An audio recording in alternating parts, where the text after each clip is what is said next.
He had me come to his house and cook a 12-course meal. He ate a biscuit. Hold up. And then after that, he took me to the club, and we threw down. Yeah, his boots. Oh, I mean, we had fun. He was so mysterious. Another one of my favorites is Prince. Oh my God, Prince. What was your experience like with I love Prince. He was a beautiful soul. Yeah, I still play his music like every day, probably. He was a very good person. Yes. Towards me. He helped me out during a rough time and gave me something and talked to me over the phone, gave me a gift that meant a lot to me. That was Prince. Yeah. Yeah, like he would talk to you about the industry. We got to save the music business. We got to, you know. I got a couple of those calls too. yeah. That was a lot, but he was amazing. I wish he was still here. I wish he was still here so much, so much. Did you two ever write a song together or consider writing a song together? It was, it's a long story. We got time. So I went to Paisley Park, and I was there with an idea to sample Nasty Girl by Vanity, which he wrote. And this is when I was doing my album Glitter, which became a complete debacle, but anyway. So he didn't think that was a great idea because he really didn't like people sampling other people's songs. He would tell you, you know, go do your own version of it. And at that time, I had really done a lot of records based on samples. So I was like, oh, you don't like the idea? and then he's like, you know, well, what about something else? Because I don't think he really had that much faith in new artists, or not that I was a new artist, but like in artists that were maybe not proven. Like he didn't know what really went on in the studio, because so many people fake it in terms of if they're a writer, say they're a writer just to get the money. It's a lot of stuff like that. So I was like, okay, well, I have this other little song, and it was just a melody. It's something that I had, and we kind of like worked on it, and then he was probably expecting me to just sit there, and I was so nervous because it was Prince and we were in the studio, and I'm like, come on, this is not real. So, you know, basically he was like, okay, well, finish, because I was like, well, I just kind of want to do a ballad, and I don't know, it was me being really nervous because it was Prince. Yeah. But we didn't finish that song, and I'll never forgive myself for that. You got to work with my absolute favorite, Prince. Oh, yes. Yeah. Oh, my God. I was supposed to work with him for one of my albums, and I didn't get the opportunity, so I need to hear about your experience with him. He loved you. And I loved him. I remember us talking about you. Like, he loved you, and that just speaks to the type of person that he was. I think he was a big advocate for artists, for Black women in particular. And I just remember, you know, him calling me, like, hello, Janelle. This is Prince.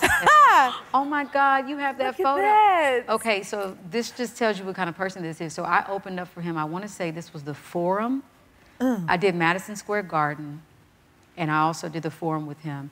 And this was my set, opening for him, and he came out during my set and performed our song that we have together on the Electric Lady together. And you know, like, the headliner never comes out before it's time for them to come, and for him to do that, like... That's the beautiful thing about him. He was not only a great icon, but a great human being. What do you say? He never let his, how do I put it, his mystery get in the way of his mentorship. That's Prince. How cute is this? There she is. Oh my goodness. Yeah, I mean, she was posing already. Didn't even know. What were some of your favorite artists coming up? Oh, well, early days, like late 70s, Donna Summer. Ooh. And it's interesting to think of a little bit older than that baby Kylie, but around 8, 9, like playing Bad Girls on repeat. Oh. I mean, so that was a big influence. ABBA, Grease. Then we go to like early 80s, Culture Club, Duran Duran, Adam and the Ants, blah, blah, blah, blah, all of those. But primarily Prince. See, I'm a Prince head too. Addict. Oh my goodness. Like I drive my poor dad. I was like, play this in the car. And you know, some of his songs were... Not appropriate. Inappropriate. For a teenager. But yes, as a teenager, I was like, oh, come on, Dad. Play them. But I got to meet him one time. Wow. I heard you got to write a song for him. Well, I saw his show in London in the early 90s and went backstage and was able to meet him. How, Jennifer, how did the words come out of my mouth? I don't know what I said, but it was like, I'm working on an album and I don't even know what I said. Something tumbled out and he took a shine to me and invited me to, you know, go, not in that way in any way, to go see him and to go to Minneapolis and everything. But in London, I went to visit him in his hotel room, which has got studio everywhere. Yes. You'd be in heaven. Oh, my goodness. And then it's like, oh, here's the keyboards, and it would hit different keys, and it would be Prince samples, like, ow, ow. And you're like, so he had his own sound? Yeah. And he said, so have you got your lyrics? So I sent him some lyrics, and I don't know if it was the next day or whenever. It must have been fast, as we know he was really fast. But a car arrives at my apartment. The driver of the car delivers a cassette which Prince is singing. He's written a song and done a demo of a song with my lyrics. That's the great part of the story. The other part is, I don't know where the cassette is. You don't have it? It'll be somewhere. It'll be somewhere in a you know, somewhere. That would be such an amazing But maybe the estate has it. But that was, I mean, you know, 14-year-old me was just going, how am I going to meet Prince? And my life has taken on all these crazy twists and turns. And you did it. You got to interview one of my favorites, Prince. Oh, yeah. Please tell me about that. Well, I thought somebody was like pranking me because he actually called my phone and said, hey, I want you to interview me. And I was like, oh, yeah, right, who is this? No caller ID. Yeah. And on the caller ID. Yeah. Did I catch that? I was like, is this for real?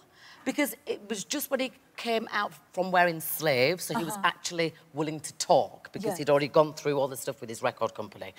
And I was like, well, this is going to be the first time everybody's seen you talk, and why do you want me to interview you? What did he say? And he was like, well, I've seen you in your interviews. And I'm like, oh, dear Lord. Okay. And he goes, you're going to ask questions that people will genuinely want to know about. And I was like, okay then, still not believing it was actually real.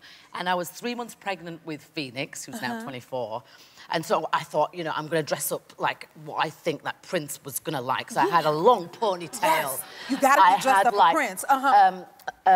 What do you call those things? Like a choker? No, turtleneck dress to the floor. Okay. Yes.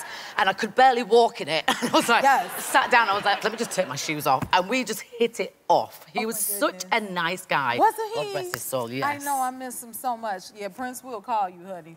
Before you know it, and you got to make sure you got on the right heels, that's for sure. Exactly. But I got to spend like 4 days with him.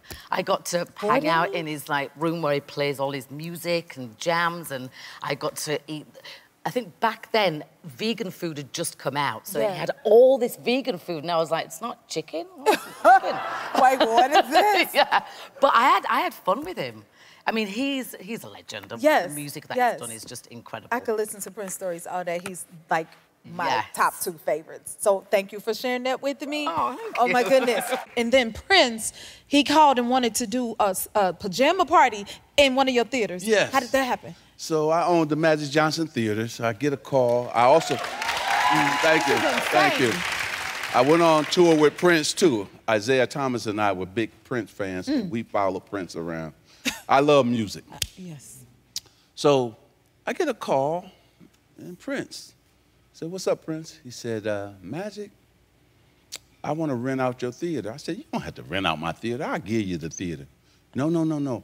I want to come in, though, at 1 in the morning. That sounds like Prince all day. Yeah, 1 in the morning. And I want to bring a busload of people, but we're going to have pajamas on. Is that okay? I said, yeah, it's okay. I said, let me talk to my manager, make sure he understands what's about to happen. Yeah. And make sure I got some staff on to take care of you and your team of people. So I said, let me get up. I went to sleep and got back up at 12 to go. Did you go? Make sure, I had to make sure he was okay. So here come the buses. People came in, and I tell you something, they were like little kids, laughing at every joke, everything that happened, wearing pajamas. I mean, just what he said would happen, happened. And that was one of the biggest thrills, too, to have Prince in the hood Wow. at my theater. Come on. With his team of people. That was wonderful. I love a good old concert, okay? And I heard you went to see Prince 5 nights in a row, and I love Prince. He's my favorite. When he was out here for, he did like 21 nights at the Forum. He did a residency at the Forum, and it was like, people were like, what you doing this weekend? I'm going to see Prince. What are you talking about? And I just happened to be, I would have gone a lot more, but I happened to be filming Hot Tub Time Machine, so I had to leave and go to Canada. Yeah. How you doing? How you doing? Right by Buffalo.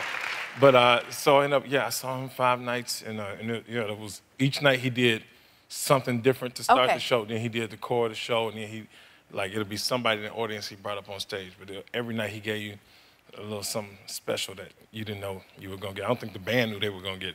I can only imagine. I'm a huge Prince head. I was gonna ask, like, what did you learn? But you said he did something different. Did he bring you up on the stage ever?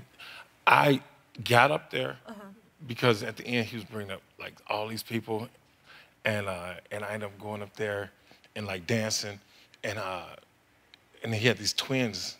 Yes, I remember the girls them very dancing, well. Yes. And they grabbed me and we were all dancing, and I didn't know I was gonna be up there for like 9 minutes.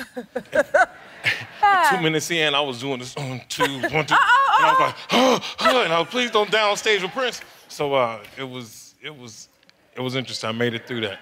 And there's video of that somewhere. I'm gonna look for this video. Yeah. I definitely want to see that. So that last picture, was that like around the time when you worked with Prince? The black, yeah. That was during the Purple Rain tour. Yeah. Purple Rain tour? Yeah. Oh my God, I love me some Prince. That is amazing. Thank you. Did you trick him one year with your Halloween costume? Yeah, I did. We were very competitive, and so I always tried to get all his money because he always tried to get my money. So it was a thing, and we were at a party. He threw this costume party, and he's like, whoever has the best costume is going to win a bunch of money. I'm like, I know it's going to be me because I'm going to go all out. So my security guard at the time, he was 6'4", and so we couldn't find anything to fit him, to dress him in, so I had to get the sheet off the bed, king-size bed, because he was a big man. Oh. And we cut it up, and then we draped it and put it over him like a dress. We couldn't find the size 15 woman's shoe at the time.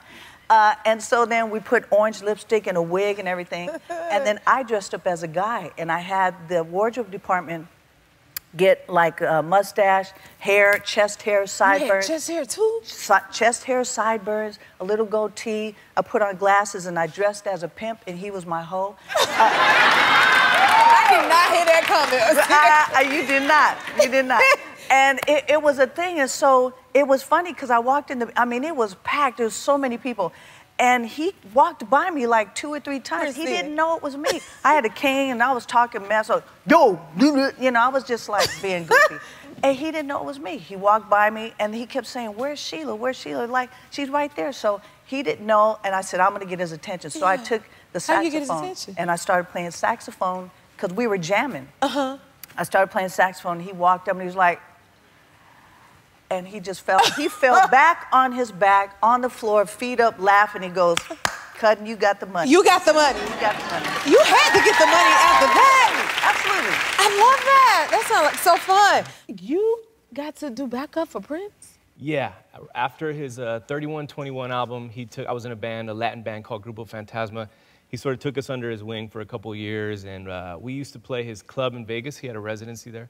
Every Thursday night, and then we eventually like started playing parties with him and backing him at shows and stuff. Yeah. Oh my goodness, was that intimidating? Very, totally intimidating. But we were a young band, and he was really nurturing, really sweet. And I think one thing that kind of gets overlooked is how he was hysterical. He was really funny, and he was really like, just always gracious with us. Like it was intimidating as hell, and of course rehearsals sometimes could be a little bit intense, but he was always trying to teach us. Right. I was going to ask you, what is the biggest thing you felt like you got to take away from him when you worked with him?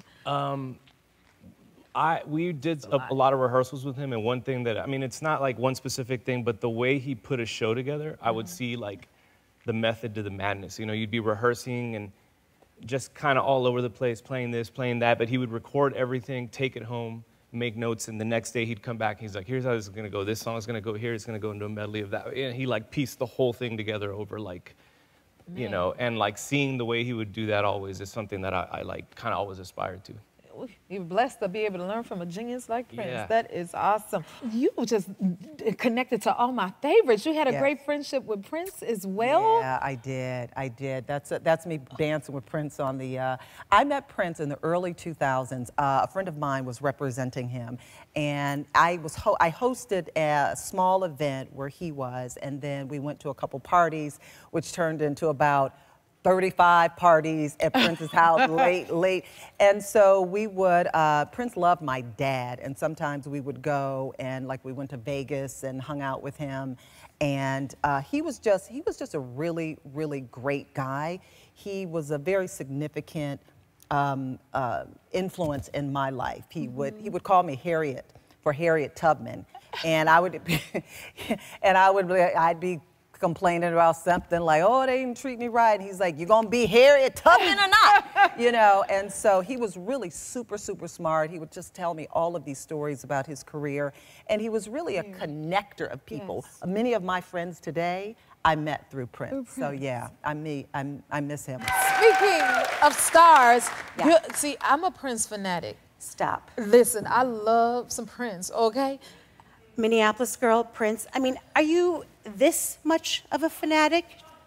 Do you see this? Is that a tattoo? Yes. Oh. Okay, you got me beat. You got me beat. Oh. And you're welcome. How long have you had it? For today. Yes. And you got your heels on for Prince because he wouldn't have it any other way. I did. I did. I'm a Minneapolis girl. Love him. He's a soundtrack to my life. Yeah. There was nobody like him. You're right. And I love that you're a Prince fan too. Wait, have you covered a Prince song? Yes, I have. And you know what, child? One time I was in Chicago, in the movie theater, and guess who called? Don't. It was Prince. Stop it. Yes, it was. And I said, what, Prince on the phone? Oh, my God. Yes. And then, like, be on the phone, sir. I don't care. During the movie, it doesn't matter. You're Prince. It's Prince. I'm leaving a whole entire film. Well, speaking of Prince, and it's Christmas, and Midwest girls, we never come to someone's home without bringing something. So I brought... You did not bring me a gift. I did. I brought you a little Christmas gift, actually a Princemas gift. A Princemas gift. Did you catch that? This is an ornament made by a good friend of mine, Nancy Wiggins, who does this. This is a Prince one. And then inside, I crafted you some Princemas candles that you can open later. Oh, my God. Because I believe Christmas is that early. Princemas should happen. Don't y'all be looking at my gift. I'm going to sit it right here. I'm watching it. Don't you touch it. Who threw the best house party you've ever been to? Oh, Prince. It's not even close. Prince? Prince, yeah. Oh, you got any Prince stories? Oh, there's a lot of stories, but first rule of Fight Club, you don't talk about Fight Club. But yes, because he would invite you, but somehow he would get your number, and after like an awards thing, like after you won the Oscar, you have to hope you get a text on your phone. But no one knows how he got your number. Yes. But you would get the text, and you had to hope that whoever else you were with also got the text. And there were times not everybody got the text, and we were like.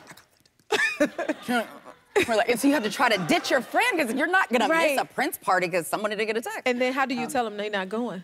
Well, we just say we got the text, and then they know. When is there a time where you have really been starstruck?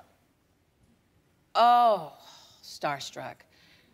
I mean, I've been starstruck a couple times, but one time I was super starstruck was when I met Prince. I understand that. I mean, haven't we all had that moment ma'am. where, so I sang the theme song to Hang with Mr. Cooper, and he apparently heard it because the director, one of his directors, directed the main titles and called him. He liked my song. He called me. He will do that. He will. He will just call you. Yes, but I thought it was my brother playing. I was like, stop messing around, Matt. It was him. He goes, I have a song. I would like you to record it at Paisley Park, and you have a great voice. And the next thing you know, that song was delivered. I was in Paisley Park. I went and did it. And it was so cute. It was called Holly Don't Care. And he sang all over. We never got to release it, but he sang all over it, and you could hear his voice. It's just, I miss him so much. I do too. But how about when I got to his room, he has this, at Paisley Park, he has this office, and you know, I was so nervous, and he was like, you want something to eat? And I was like, I was hungry, right? But he said, my chef can make anything. I was like, okay, I'll have some spaghetti. So I had some spaghetti, and he had this white couch with these purple pillows. You already know. What you do? So I'm tearing that spaghetti up, and I dropped some on his couch. And I know he was watching me from some, camera somewhere. Look, I got to... Made it worse, you made it worse. Saliva don't fix it. And I was like, And then when he came in, I tried to sit over on it like the... And he came in, pretty... I saw you drop the spaghetti. But we had the best time. We recorded. He took me all around to Lake Minnetonka and all the like Purple Rain things. It was, I've always was starstruck, and I miss him so much to this day. I totally understand that. You have some amazing stories in your book. Like, tell me about meeting Prince, because he's one of my favorites too. Prince, y'all, do you see this? Yeah. Yeah. Prince, he was on SNL when I was there, but I never really talked to him. He was kind of like secluded, I kept him isolated sort of. And when I went to the SNL 40th reunion, which was a couple years ago, at the after party, he actually played at it. He got up on stage and he played.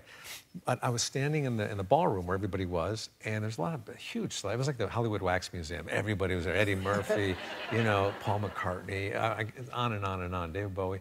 So I'm standing there, and as I turn around, I become face to face with Prince. And he's looking up at me, and he recognizes me.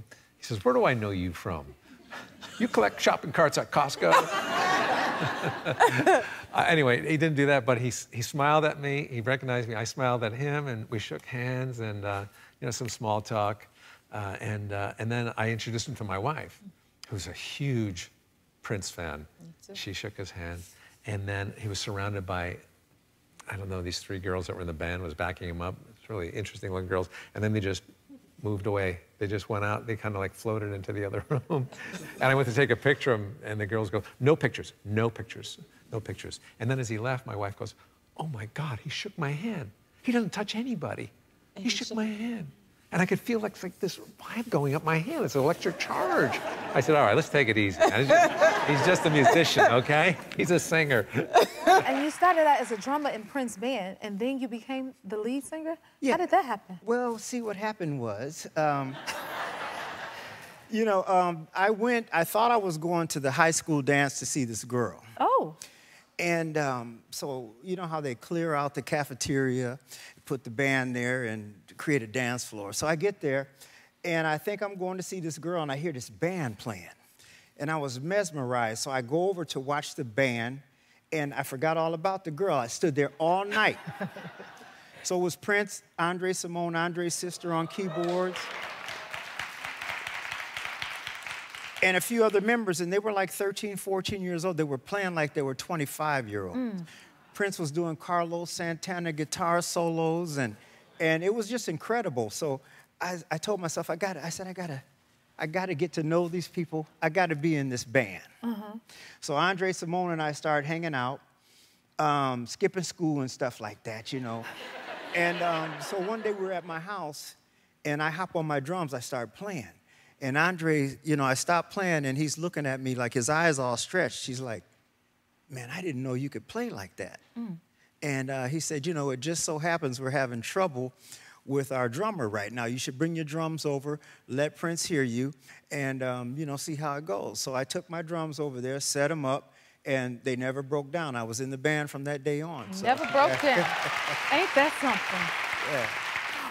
My other favorite. We had a lot of history. Prince had me at his studio. He had clothes made for me because he had that beautiful tailor in the basement of his recording studio, so they made me 4 outfits. He had me come to his house and cook a 12-course meal. He ate a biscuit. Hold up. And then after that, he took me to the club, and we threw down. Yeah, his boots. Oh, we had fun. He was so mysterious, just so awesome. He was just, nobody really knew he was thinking, "Hey, Prince, I love miss you so much. We miss you. We really do. If you like this video, smash that like button and subscribe to the Jennifer Hudson Show YouTube channel. Check your local listings or visit jenniferhudsonshow.com to see when you can watch full episodes in your area. And don't forget to sign up for the newsletter.